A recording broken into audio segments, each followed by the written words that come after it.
lindje, po as nuk lind, as nuk vdes, pra Zoti. Zoti është i pari që s'ka fillim dhe i fundit që s'ka mbarim. Atë nuk e ka as kotja, as gjumi. Pra, ai është absolut. Krijuesi është absolut.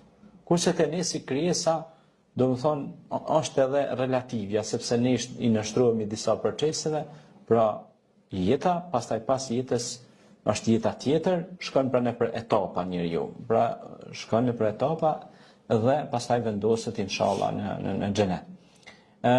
Pastaj është një ajet tjetër kuranor që e shpjegon shumë bukur, thotë wa ma qataluhu wa ma salabuhu walakin shubbiha lahum. Ai nuk është kryqëzu, as nuk është mbyt për Isajin, se thonë që është kryqëzuar. Kështër thonë që është kryqëzu për t'i falë mëkatet e njerëzve, është sakrifiku. Mirë po, ai është rujt për Zotit. Pra Zoti i ruaj pejgambert e vet, i konën mbrojtje. Pastaj atyre ju ka ngjathat. Mirë po, në transmetime në Israeliate, po në transmetime nga suneti Resulullah sallallahu alaihi wasallam, flitet se është kryqëzuar Julla.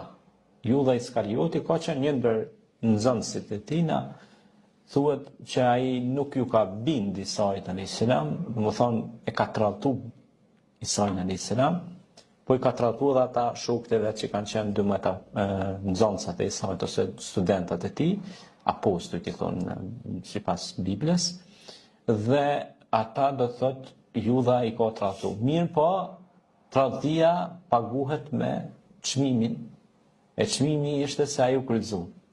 Pra Zoti e mbrojti Isajin edhe u kryqëzu pra Julla. Mirë po, selami qoftë për ty, thot, është në një ajet kuranor, thot, selami qoftë për Isajin alayhis salam, selami për mua ditën që unë linda, ditën që do të vdes dhe ditën që do të ringjallem. Pra që jep me tregu se ai do t'i nështrohet i procesi njerëzor sikur në ti. Sikur i jem na dy, që do thotë do të vdesim, do ringjallemi edhe do dalim para Zotit, do vendosmi dhash Zoti inshallah në xhenetet e bukura. Pra për tregu se ka qenë thjesht një njeri. Mirë po. Isa alayhis salam është e vërtetë se çdo pejgamber tjetër i ka pas do dhunti shumë të mëdha.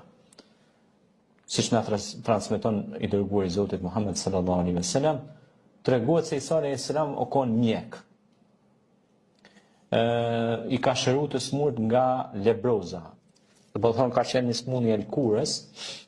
Pastaj thuhet se i ka ngjall të vdekurit me lejen e Zotit. Pastaj thuhet shpeza që shokonin